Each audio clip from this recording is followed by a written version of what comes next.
In episode 1171, the true nature of Loki's demonic ability was finally revealed.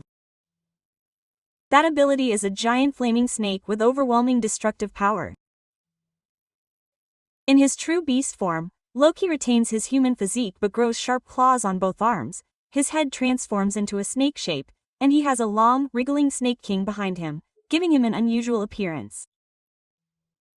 Furthermore, when fully healed, Loki transforms into the Flame Orochi, boasting his enormous athletic ability, and dominates the battlefield with his blazing flames. Harald's death prompted Loki to decide to leave his hometown of Elbaf. The evil that drove his father to his death and distorted his fate. In order to uphold the world government, Loki began a path of revenge and rebellion. Eventually, Loki, filled with regret, began to harbor anger and hatred towards the world government, just like himself. He then met saints who had lost their homes despite their overwhelming power. He welcomed these people one after another under his wing, and formed the Loki Pirates, who were known for their own name. His existence quickly spread throughout the underworld, and he became feared as a symbol of a new flood. Over the next 8 years, the Loki Pirates continued to challenge the world government without restraint. They attacked government facilities in various locations, and each time they disappeared after causing extensive damage. The most feared of these was the battle in which Loki himself took the front lines. Unleashing the power of the giant fiery serpent, Loki burned down naval bases one after another with his scorching flames and overwhelming bulk, and even destroyed fortresses. In his wake, only rubble and scorched earth remained, and the survivors spoke of how the flames roared and the serpent devoured the world. The devastating damage caused the world government to classify Loki as an extremely dangerous special threat. It was judged that his existence would not only destroy a single island or organization, but could also destroy the order of the world government itself. And as if to symbolize his level of danger, a bounty of 2.6 billion belly was placed on Loki. His name spread with fear throughout the world, and people began to fear him. When that fiery serpent appeared again, there would be nothing left. And 6 years ago, Loki decided to march to the holy land of Mary Schwarz, and bare his fangs headfirst for the pinnacle of the world. His goal was to defeat the supreme authority, and take his place among his fathers. Loki ordered the divine army to his pirate crew, and without hesitation, the giants set out for the world government's headquarters. However, on their way to Mary Schwarz, a ship appeared before Loki's pirate crew. It was the captain of the Akagami pirates, Shanks. Shanks spoke to Loki quietly without drawing his sword. "Turn back, Loki. With your current strength, you cannot defeat I." However, upon hearing those words, Loki's leader's face turned. "Don't make me laugh, Shanks."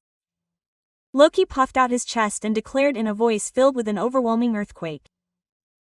"I have already obtained only the legendary demons. And I am the divine god of the sun. With the current me, I can defeat I and avenge my father with my own hands. I am the one who will stand at the pinnacle of the world." And Loki glared sharply at Shanks. "If you get in my way, make way. Otherwise I will kill you." Upon hearing those words, Shanks calmly turned to face him and let out a small breath. Eventually, he raised his head and stared at Loki with determination. "I see. Then I have no choice but to stop you here. To prevent Loki from heading towards his death. And to prevent the legendary demon from ending up in a pointless destruction." At that moment, the two fourth-class pirates, Doki and Shanks, plunged into an unavoidable clash. The moment the battle began, Loki's appearance changed grotesquely. His bones creaked and his muscles swelled, and black scales broke through his skin and covered his entire body. His fingertips transformed into claws, and his spine stretched with a strange spur, becoming a giant dobby that smashed the ground. His face completely transformed into a snake, and like a snake dodging vertically, it caught the red-haired man like a sleeping prey. and in his right hand, the great earth god Gunnar, clad in the name of thunder. The moment Loki took a step forward, flames and lightning were released simultaneously. A scorching flame swirled with the power of a demon alone, and the lightning released from Ragnall tore through the sky. The two powers intertwined and attacked Shanks in a straight line.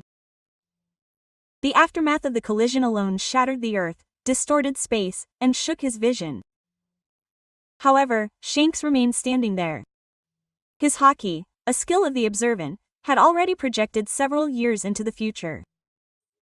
Shanks ran through the cleansing with minimal movement, grasping the position where the lightning would strike, the trajectory of the flames spreading, and all of Loki's next moves. The next moment, Shanks stepped into the square and counterattacked. A slash that concentrated haki to the limit was released, deeply cutting through Loki's sphere, and scorching blood swirled inside, mixed with the flames, and evaporated. Loki immediately twisted his body and threw the earth away with Dobby.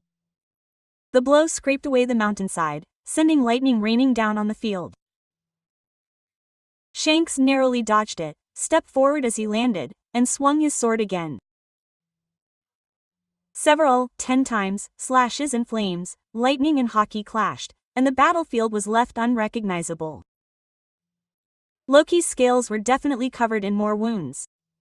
Before he could regenerate, he was defeated. With each blow, his anger piled up. Before long, his shoulders were starting to grow larger. Looking at them, Sue spoke quietly and lowly. With that power, he seriously took on the world. One word completely burned away the strength of his body. His anger exploded. The color of the conqueror erupted and flames pierced the sky. The next moment, his body grew even larger. A giant, covering the entirety of the tower, the scorching scales overlapped and the snake burned like the sun. Loki, the wise man, opened his mouth wide. Scorching heat condensed in the back of his throat. The next moment, a main stream of poisonous flames was released. It is a fiery poison that burns and corrodes everything it touches. Shanks, who has been swiftly slinging Hadaka, immediately switches, but Bakuin chases after him, burning his shoulders and sides and causing blood to drip down. Furthermore, with a speed unimaginable for its enormous size, the snake's body spits out the ground and blooms in the air, attacking Shanks. Shanks dodges and slashes, but he cannot block everything. He is defeated in one bite. Blood flows from his forehead. Seeing this, Loki negotiates. "What's wrong, Shanks? Are you trembling in front of me?" But the next moment, Shanks wipes the blood from his mouth and smiles fearlessly. A snake? He readies his griffin. Too bad, Loki. This is the snake's natural enemy. Suddenly, the griffin changes. A lifelike pulse different from haki is transmitted from its body. The sword is alive. The griffin is a sword that contains only the devil.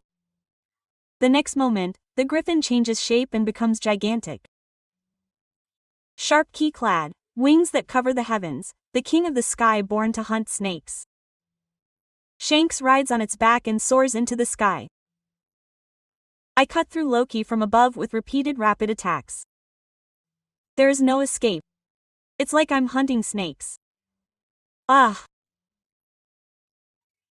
And at the last moment, Shanks leaps into the air and unleashes the Haoshoku haki from my back to its fullest extent. It's over, Loki. Shanks dances towards the head of Ranger Loki and plunges his sword into his brain. All his haki, shock, and will are concentrated on one point. With a tremendous bang, scorching flames explode, the lightning disappears, and the body of the giant snake collapses. Loki falls to the ground, the flames completely extinguished. Shanks draws his sword and stands still. The world cannot be changed by strength alone. After defeating Loki, Shanks arrests him and takes him to Elbaf. The moment Loki appears in Elbaf, a murmur spreads among the giants. The wealthy man who killed the king. His name still stands. A symbol of anger and sorrow. Loki does not resist. The giants use heavy chains to securely restrain his huge body. The chains become entangled, and Loki is taken to the land of Elbaf. After everything is over, the elders of Elbaf visit Shanks. Without him, Loki could not have been stopped. Further destruction might have come. As a token of their gratitude, they offer a single key. It was the only key that could unlock the chains binding Loki. Shanks accepts it, stares at it silently for a while, then quietly hands it to the Gaban standing next to him. Then he bows slightly and says in a low voice, "Mr. Gaban, I want you to keep this key in your hands." Gaban silently takes a step forward and takes the key from Shanks' hand. After handing over the key, Shanks goes to Gaban. Do not release Loki until Nika truly appears in Elbaf.